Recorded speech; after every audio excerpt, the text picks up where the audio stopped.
Takutan na naman na nangyari sa mansyon at syempre natakot talaga ang ating mga pack members itong si Brindel na patalon pa nga sa kabilang bakod.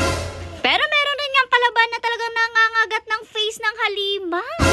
Hello pack members! Welcome back to Husky Pack TV! Happy Halloween po sa inyo at syempre dahil Halloween ay hindi naman papahuli ang ating pack members sa ganun. Syempre Halloween pa rin naman ang November 2 kaya naman ngayon nung lumabas ang pack members natin naisipan ni Mother naman na habang busy kasi ang pack members natin dito sa labas, si Mother naman ay nagbibihis na para nga sa kanyang plano for today. Medyo nahirapan pa nga siyang magsuot niya dahil sa sobrang sikip pero pinos siya talaga at heto na nga bigla na siyang lumabas habang naglalaro ang mga to.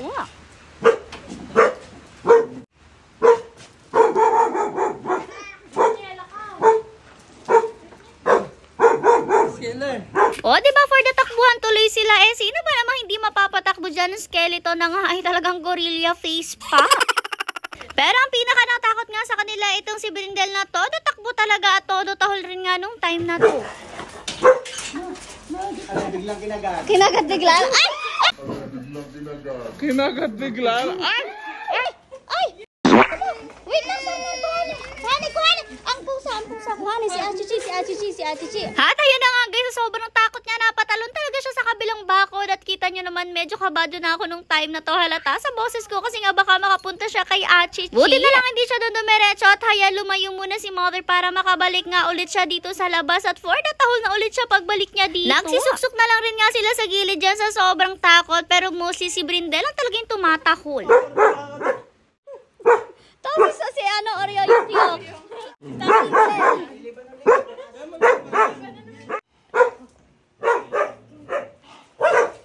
Ay, kay Mahang ba? Nagat. Sumugod ka. Si Britney, Pero nung tumahol na nga yung dalawa pa, dito na tumigil si Mother.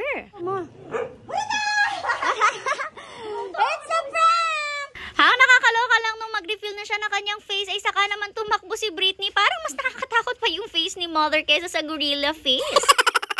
Eto naman si Britney at si Brindel for the lapit na rin nga. Siyempre pati na rin si Oreo ay talagang for the lambing na nga sa kanilang mommy nung ma-realize nila na mommy naman pala nila ito at hindi naman talaga monster. Hindi lang rin nga pala ang tatlong natakot dahil pati nga si Skyler natakot din nung time na to sa wawa niya. O diba? Talagang mukhang effective ang pananakot natin ngayong taon. Dahil alam nyo naman, every year talaga natin itong ginagawa sa ating pack members at minsan talaga I fail dahil hindi nakakatakot ang ating itsura. Anyways, for the second batch na nga tayo, dito na po tayo sa ating mga meals at nakatago pa si Mother nung time na to at bigla na rin niyang lalabas gaya nga ng kanina. Pero paglabas niya, hindi niya ina-expect ang nangyari kasi hindi sila natakot.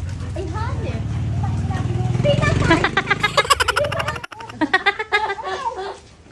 O, diba, sinunggaban talaga siya ng lahat ng pack members natin, lalong-lalo ng mga hotdog na sunog at talagang mukhang na-shock tayo na siya agad nandyan pa lang siya sa pinto at hindi pa nakakalabas. Kaya naman umakit na nga lang siya dito sa ibabaw para hindi naman siya masyadong masaktan sa kuko ng mga to dahil talagang dinudumog siya. Sa akala nga niya walang natatakot pero si Juno pala takot na takot at hindi makalapit kaya tinakot lalo niya.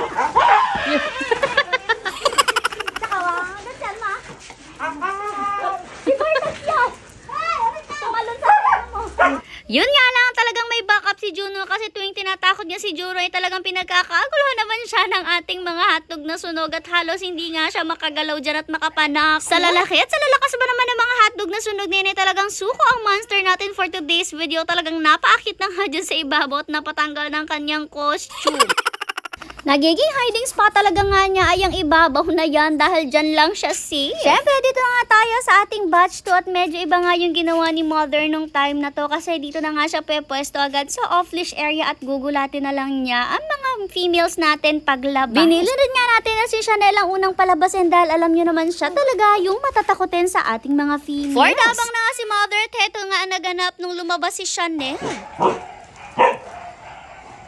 Medyo tumahol nga lang siya ng konti noong una, pero after noon ay talagang down na siya dahil parang medyo conscious pa nga siya. Lumalapit-lapit rin naman siya at ayan nga maya-maya pa ay talagang sinalubong na ni Snow White ang monster dahil nakilala niya talaga yan bilang kanyang mommy. At nagsilabasan na rin niya ang iba pa nating pack members at dito na talaga nila nalaman na mommy nila yan dahil amoy na amoy naman nila ang mommy nila kaya kinis na lang nilang lahat.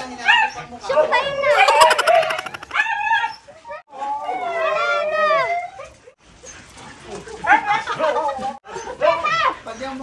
Si Mustang nga. Pero sa kagitnaan nga ng kaguluhan na to ay may nangingibabaw. Etong si Mustang na kinakagat-kagat ang face ng monster at nasasaktan rin si Mother. Buti na nga lang at hindi nga nahagip ay ang face talaga ni Mother. Muntik na lang talagang mahagip kaya naman medyo tumigil na nga siya pakikipaglaro nung time na to. Imbis nga kasi na magkatakutan ay talagang magiging sakitan pa ang mangyayari sa video na ito. Medyo bida nga talaga si Mustang for today kasi tingnan nyo nung magtanggal yung maskara ang monster ay talagang kinuha pa rin niya yung maskara. Mustang! O, diba? Chaos talaga ang nangyari pero nakakatuwa naman at another very fun experience.